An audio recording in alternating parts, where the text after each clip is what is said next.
Welcome to Nerd Culture News, where I bring you facts about fiction. So it's commonplace for video game companies to go and try and acquire smaller video game companies to better pad out their gaming library. And it looks like that might be happening again with Ravio possibly being acquired by Sega. I don't know who Ravio is.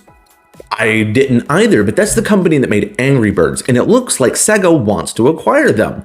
They want Angry Birds to be a part of that big Sega library that's not quite as big as it once was. I guess what I'm trying to say here is I'm more used to larger companies like Sony or Microsoft going and trying to acquire these properties or these smaller video game companies. Sega really isn't as large of a company as it used to be. In fact, a lot of what I feel it's thriving on is nostalgia. So in my opinion, this might be a case of them trying to acquire smaller companies to better pad themselves out so they can sell themselves. That way they would be worth quite a bit more if they have more to go off of. And when it comes to the video game market, the mobile game market for it is a very large percentage. In all honesty, Angry Birds kind of already fits a lot of the styling that Sega still keeps to this day. I just don't know how much that's really going to help them out because Angry Birds really doesn't have the hold that it used to, but that's kind of the case with most of Sega's properties at this point as well, unfortunately.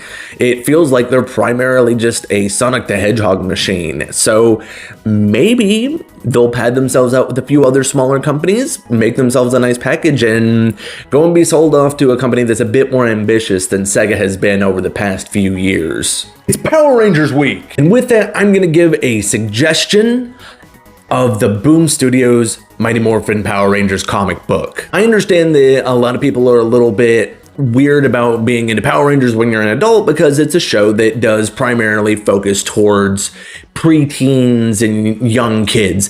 But this comic book really focuses on trying to give material to the people that grew up, particularly with Mighty Morphin, even though in a lot of the older series do make appearances throughout the comics. Now, I'm not saying that this is like a particularly dark and gritty style comic, but it does deal with a lot more mature themes that you obviously would not get in normal Power Rangers. Like even small things like characters like sharing a kiss or something like that is something that they don't typically do on Power Rangers, but they can do in the comics, as well as show monsters that conceivably would be too difficult or too expensive to do for the TV show. This comic series has branched off at this point where you have the Mighty Morphin comics and the Power Rangers comics, but before you skip on to any of those and possibly choose a path of which ones you want to follow, it is kind of good to start out with the Mighty Morphin Power Rangers Boom Studios comics, simply because that's going to give you a lot of the plot lines. It's going to build up to that split. And if you are going to give it a try, I at least suggest going through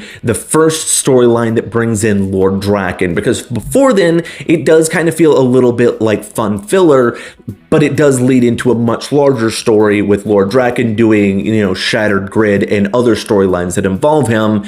And that's something that I think that anybody who watched the original Mighty Morphin Power Rangers should at least give that run a try. Looking over at shows to watch this week, we're getting the season finale of The Mandalorian, where it looks like the Mandalorians are going to be facing off against Moff Gideon.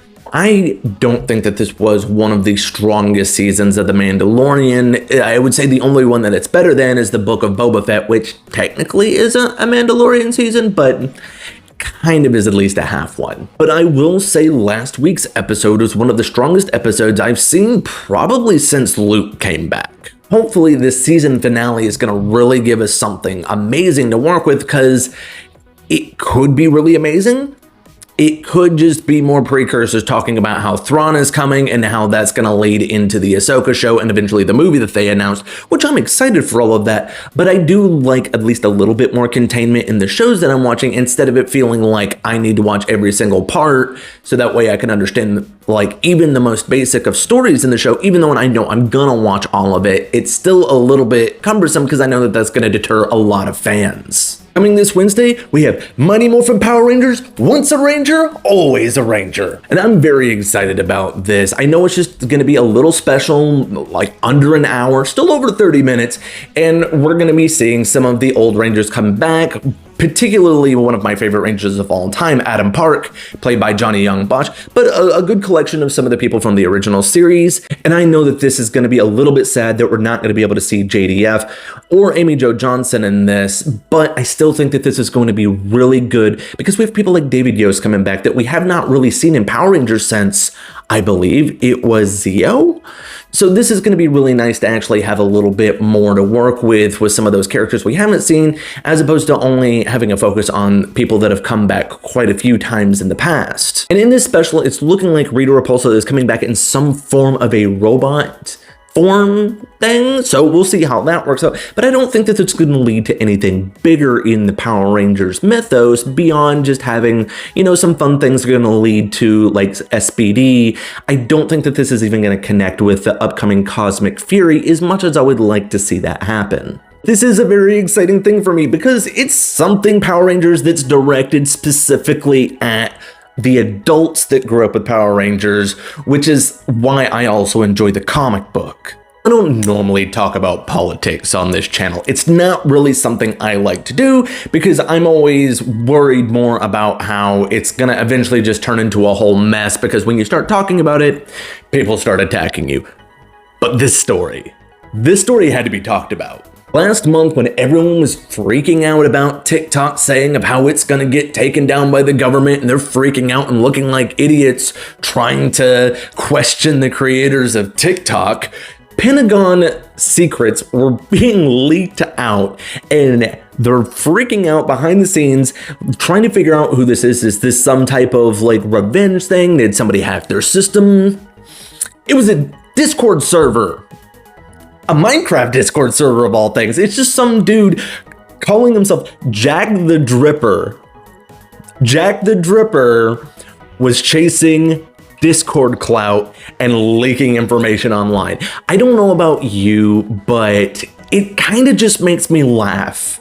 You kind of have to laugh at this point. I know it's a very, very serious thing, but with the state of our world, when something this goofy pops up, when everything else is so serious nowadays, and you're just like, yeah, a Discord server chasing Minecraft clout. That's how our information gets leaked out. That's where we're at as a society right now. It's sad, but there's a dark humor to all of this. You have to admit, it's kind of funny. I can't imagine what was going through this person's head as they're just like, oh, you guys don't believe me?